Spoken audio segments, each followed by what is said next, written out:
हमारे पुराने शास्त्र कहते हैं कि पवित्रता बहुत जरूरी है। सिर्फ बाहर से साफ रहना ही काफी नहीं है, इनसाइड से भी पवित्र होना जरूरी है। इसका मतलब है पवित्र विचार, पवित्र शब्द और पवित्र कर्म। जब हम पवित्र होते हैं तो हम भगवान के करीब होते हैं। हमारे शास्त्रों में पवित्रता के बारे में बहुत सारी कहानियां हैं। ये कहानियां हमें सिखाती हैं कि कैसे अच्छा और पवित्र जीवन जिया जाए। ये हमें बताती हैं कि पवित्रता एक सफर है, मंजिल नहीं। हमें हमेशा बेहतर और पवित्र बनने की कोशिश करनी चाहिए। हमारे पुराने रिचुअल्स भी पवित्रता पर ही फोकस करते हैं। हम गंगा और यमुना जैसी पवित्र नदियों में स्नान करते हैं अपने पाप धोने के लिए।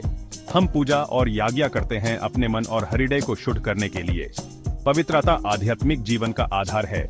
ये हमें भगवान के साथ कनेक्ट करने और एक मीनिंगफुल लाइफ जीने में मदद करता है।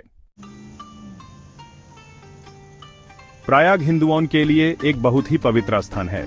यहाँ 3 नदियां मिलती हैं, गंगा, यमुना और पौराणिक सरस्वती। इस मिलान स्थल को त्रिवेणी संगम कहते हैं।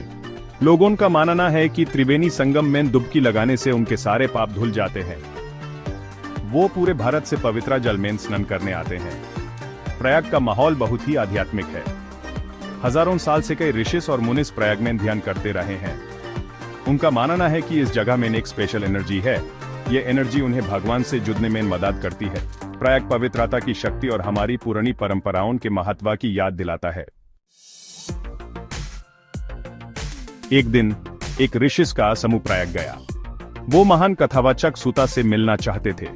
सूता हमारे पुराने शास्त्रों की बहुत सारी कहानियां जानते थे। ऋषि दुनिया की हालत को लेकर चिंता में थे।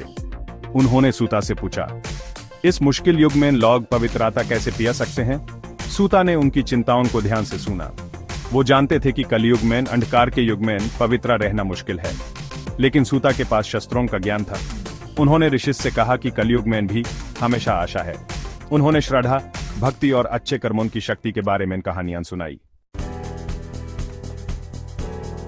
सूता ने समझाया कि कलयुग में हमारा मन आसानी से भटक जाता है।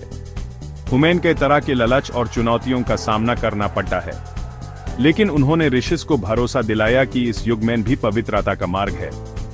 उन्होंने कहा, भगवान का नाम जपो, हर सांस के साथ उन्हें याद करो, अपने कर्तव्य निष्ठा और बिना किसी फल की इच्छा के करो। सूता ने उन्हें बताया कि दया और भक्ति के छोटे छोटे काम भी हमारे दिलों को पवित्र कर सकते हैं।